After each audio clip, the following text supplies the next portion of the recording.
Hi mga ka-foodie, naami diri sa isa sa isnakanan diri sa Lorito, ang Darts. Hi, it's me, Mami Mikay. Kani nga pagka-snack kuya gazud ni sa plano kay pag human og gupit ni CJ, abi na hog mag-adto rami mag quick may ana sa kilid-kilid ba.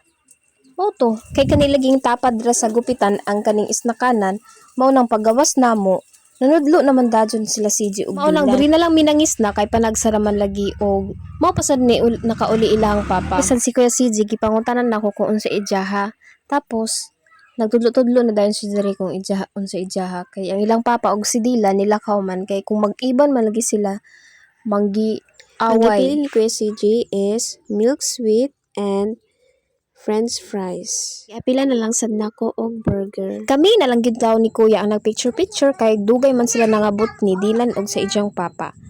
Mao ni karon si CJ nagpicture, kami nagpicture duha.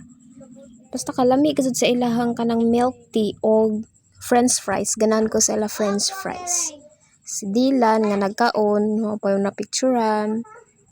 Arang kalipay gazud nila kay syempre katong una pud namo na pagkaon nakayabo si Dylan nakasaya pero karon murag ni-improve na waya na gayud siya nagpasagda gikan pa na sila nagkaon og kanang cornito ice cream tapos nag-snack pag uli gali na mo sa bayay na waya na gayud mi nangaon nagbuyat na mi diretso kay mga tuyog na ilahang milk tea kalami. Bye, ingat.